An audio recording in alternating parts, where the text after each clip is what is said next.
इंसान का माइंड बहुत ज़्यादा पावरफुल होता है। वो हर उस काम को करने में बहाना बनाएगा जिसमें उसको एफर्ट लगाना पड़ता है, चाहे वो काम सही हो या फिर गलत हो, अच्छा हो या फिर बुरा हो, फिर कोई चीज़ मैटर नहीं करती। अगर एफर्ट लगाना पड़ रहा है तो आपका माइंड बहाने बनाएगा ही बनाएगा।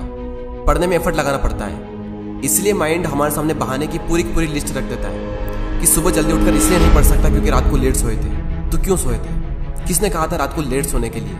और फिर जब हम दिन में पढ़ने बैठते हैं तो भूख लगने लगती है और भूखे पेट पढ़ाई होती नहीं है, तो फिर हम खाना खाते हैं और इतना खा लेते हैं कि फिर तो और पढ़ाई नहीं होती है। फिर हम सोचते हैं कि पढ़ाई में तो मन लग नहीं रहा है, एक काम करता हूँ, थोड़ा सा मूड फ्रेश कर लेता हूँ, थोड़ा मोबाइल वगैरह चला लेता हूँ। और मूड फ्रेश होने की बजाय मूड और ज़्यादा खराब हो जाता है जब पता चलता है कि हमारा काफ़ी ज़्यादा टाइम वेस्ट हो चुका है सोशल मीडिया चलाने में। माइंड के पास में जब भी चॉइस होती है कि या तो वो काम करो जो अभी इसी वक्त तुम्हारे लिए सबसे ज़्यादा ज़रूरी है, या फिर वो काम करो जिसमें तुम्हें मज़ा आता है, तो माइंड वही करेगा जिसमें उसको मज़ा आता है।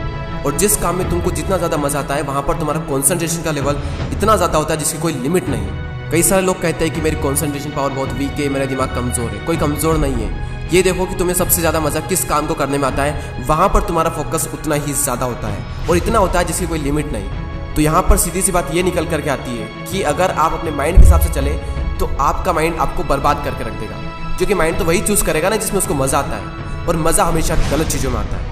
आप ही कैसे कुछ फ्रेंड्स होंगे जिनमें से कुछ तो बहुत आगे निकल जाएंगे और कुछ लोग जहाँ पर है वहीं रह जाएंगे।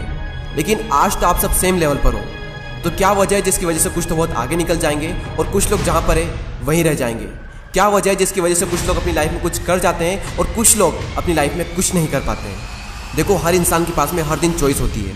चूज़ भी आप ही को करना होता है कि या तो वो काम कर लो जो आपके लिए बहुत ज़्यादा ज़रूरी है, या फिर वो काम कर लो जो कि ज़रूरी तो नहीं है लेकिन जिसमें मज़ा आता है। और जैसे जैसे आप चूज़ करते चले जाओगे आपका फ्यूचर बनता चला जाएगा।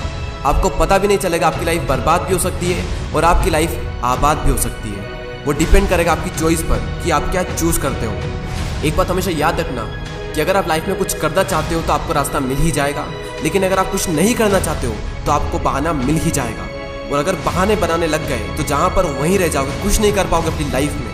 इसलिए बहाने मत बनाओ। एक दिन में तुम जितना काम कर सकते हो उतना काम कर डालो। अपने आप को ये बात समझाओ कि मैं उन चीज़ों से इतना दूर भाग रहा हूँ जिस पे मेरा पूरा का पूरा फ्यूचर डिपेंड करता है, और मैं भाग क्यों रहा हूँ? सिर्फ मेंटल पेस से बचने के लिए। जबकि ये बात तो मुझे पहले से ही पता है कि बिना संघर्ष के इंसान मजबूत नहीं बन सकता। अगर सूरज की तरह चमकना है तो उसकी तरह जलना भी होगा, उसकी तरह तपना भी होगा। अपने आप से कहो कि मैं तैयार हूँ हर वो काम करने के लिए जो अभी मेरे लिए सबसे ज़्यादा ज़रूरी है। अब उस काम को करने में कितना भी एफर्ट क्यों ना लगाना पड़े, कितना भी दर्द क्यों ना हो, मैं तैयार हूँ उस काम को करने के लिए। शुरुआत में भले ही थोड़ा दर्द होगा लेकिन बाद में आपको ही मज़ा आएगा। तो एक दिन में तुम जितना काम कर सकते हो उतना काम कर डालो। और जब हमारे पास में चॉइस होती है कुछ करने की, तो वो करो जो तुम्हारे लिए सबसे ज़्यादा ज़रूरी है। और जो भी काम तुम करो उसमें जी जान लगा देना और कहो खुद से कि कर होगा एक दिन। क्योंकि गौतम बुद्ध ने एक बार कहा था कि हजारों लड़ाइयाँ जीतने से अच्छा है कि खुद पर विजय प्राप्त कर ली जाए।